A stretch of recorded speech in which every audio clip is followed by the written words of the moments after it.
आपने इन्वेस्टमेंट्स करने की एडवाइस तो बहुत सुनी होगी। आपको पता भी होगा कि इन्वेस्टमेंट्स क्यों जरूरी है और ये किस तरह से आपकी फाइनेंशियल लाइफ को चेंज कर सकता है। लेकिन इस वीडियो में मैं आपको बताऊंगा कि इन्वेस्टमेंट से पहले सेविंग्स करना क्यों जरूरी है और बिना सेविंग के आप एक सफल इन्वेस्टर क्यों नहीं बन पाएंगे। Hello everyone, my name is Shobit. I am a Finviz Growth expert and founder of Finviz Growth Club. We are an aspiring community of new age mutual fund distributors who are determined to change how India is going to invest. तो चलिए पहले समझते हैं कि भाई हम saving और investment करते क्यों हैं या करना क्यों चाहिए। तो जो सिंपल अंडरस्टैंडिंग वो ये कि हम सेविंग और इन्वेस्टमेंट इसलिए करते हैं ताकि हमारे पास फाइनेंशियल रिसोर्सेज अवेलेबल हो हमारे सारे प्लान्ड और अनप्लान्ड एक्सपेंसेस को मीट करने के लिए। तो हम चाहते हैं कि हमारे पास पैसे अवेलेबल हो जब भी हमको जरूरत। तो जब हम एक बार क्लियर हो गया कि भाई हम जो इन्वेस्टमेंट्स या सेविंग कर रहे हैं उसका पर्पस यही है कि जो भी फ्यूचर में हमारे खर्चे आए या वो हमने सोचे हो या ना सोचे हो उनके लिए हमारे पास पैसे अवेलेबल हो। Now most of the time हम सिर्फ प्लान एक्सपेंसेस की बात करते हैं और प्लान एक्सपेंसेस का मतलब क्या, हमारे रिटायरमेंट का कॉर्पस या हमारे बच्चों की एजुकेशन या हम कोई कार खरीदना चाहते हैं, हम घर खरीदना चाहते हैं, हम वेकेशन पे जाना चाहते हैं। ये सारे प्लान्ड एक्सपेंसेस हैं जो after certain period of time हम देख रहे हैं कि ये खर्चे आने वाले हैं। तो जो सबसे इंपॉर्टेंट एस्पेक्ट है प्लान एक्सपेंसेस का ये कि ये प्रेडिक्टेबल है और हमको पता है कि भाई हमको फ्यूचर में कब चाहिए। तो जब आपकी क्लैरिटी आ गई कि भाई प्लान एक्सपेंसेस क्या होते हैं, चलिए अब हम अनप्लान्ड एक्सपेंसेस की बात करते हैं। ये अनप्लान्ड एक्सपेंसेस क्या है? ये बिन बुलाए मेहमान की तरह है जो एवरी नाउ एंड देन हमारी लाइफ में आते हैं। तो अगर आप अपने घर के 30 दिनों के खर्चों को देखें तो उसमें से बहुत सारे खर्चे ऐसे होंगे जो अनअनाउंस्ड हमारे घर पे आते हैं या आपके पॉकेट में छेद करते हैं। तो किसी का बर्थडे हो गया या कोई बीमार हो गया या अनटाइमली ट्रैवल हो गया, कोई मैरिज एनिवर्सरी हो गई। सो बहुत सारे खर्चे आपके दिन रात 24 घंटे या 30 दिनों में अगर आप देखें तो ऐसे होंगे जो बिना बताए आते हैं और बहुत फ्रीक्वेंट होते हैं। अगर आप देखें तो आपके प्लान एक्सपेंसेस तो one of the life time events होते हैं, लेकिन ये जो अनप्लान्ड एक्सपेंसेस हैं ये एवरी नाउ एंड देन आते रहते हैं और इसके लिए हमें प्लान करना बहुत जरूरी है।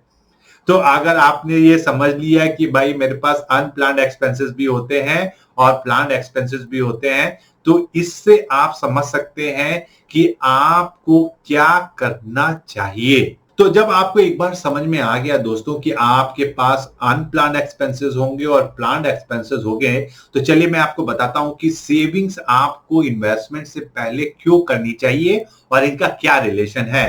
तो हमको क्लियर हो गया कि भाई हमारे पास अनप्लान्ड एक्सपेंसेस बहुत सारे होंगे, बिन बुलाए होंगे और उसके लिए हमारे पास फाइनेंशियल रिसोर्सेस होने चाहिए। और मैं चाहता हूं कि आप इस बात को समझें कि आपके अनप्लान एक्सपेंसेस के लिए आप इन्वेस्टमेंट नहीं कर सकते, आपको सेविंग्स ही करनी है। और वो क्यों? वो इसलिए कि investments by nature going to be very volatile. आपको जब पैसे चाहिए उस समय इन्वेस्टमेंट में अच्छा रिटर्न आएगा या सही रिटर्न आएगा ये हम नहीं बोल सकते। इन्वेस्टमेंट्स में रिटर्न आएगा लेकिन जो प्रेडिक्टेबिलिटी ऑफ रिटर्न है उस इन्वेस्टमेंट्स में वो नहीं अवेलेबल है। और अगर आप इन्वेस्टमेंट से अपने अनप्लान एक्सपेंसेस को मीट करना चाहेंगे तो ये बहुत हद तक पॉसिबल नहीं है, क्योंकि जब मुझे पैसा चाहिए उस समय हो सकता है कि मार्केट अच्छा ना हो, उसमें हो सकता है कि उस एसेट क्लास में रिटर्न ना आ रहा हो और ये आपके लिए हानिकारक हो सकता है। तो उसका ऑल्टरनेटिव क्या है? आपको अपने अनप्लान एक्सपेंसेस के लिए सेविंग्स करने चाहिए।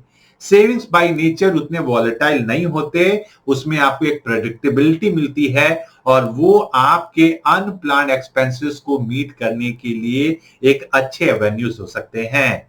जैसे आपका सेविंग्स बैंक अकाउंट, जैसे कुछ म्यूचुअल फंड स्कीम्स हैं जहां पे आप शॉर्ट टर्म के लिए पार्क कर सकते हैं और जहां पे आपको प्रेडिक्टेबिलिटी या कम वॉलेटिलिटी रिटर्न्स में मिलती है। मैंने इस पे एक डिटेल वीडियो बनाया है कि आपके म्यूचुअल फंड में कौन कौन से सेविंग्स के ऑप्शन हो सकते हैं। मैं उसका लिंक यहां छोड़ दूंगा।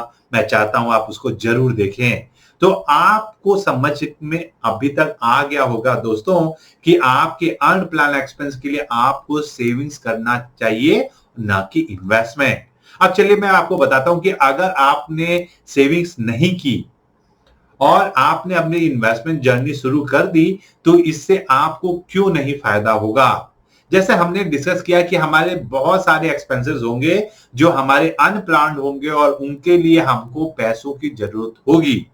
अगर आपने अपने सेविंग्स नहीं की है और आप अपने इन्वेस्टमेंट जर्नी शुरू कर रहे हैं तो फिर क्या होगा कि जब भी आपको पैसों की जरूरत होगी तो आप बार बार अपने इन्वेस्टमेंट्स को तोड़ेंगे, उसमें से पैसे निकालेंगे या उनको विड्रॉ करेंगे।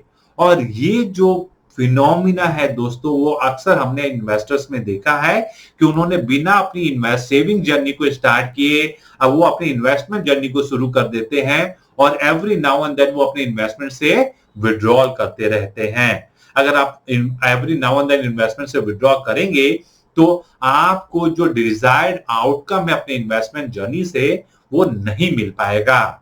और इसीलिए मैं चाहता हूं कि आप इस बात को समझें कि आपका इन्वेस्टमेंट जर्नी तभी सक्सेसफुल हो सकता है जब वो लॉन्ग टर्म के लिए अनइंटरप्टेड हो। अगर आप उसको एक अच्छे समय के लिए नहीं छेड़ते हैं तो आप एक सफल इन्वेस्टर हो सकते हैं।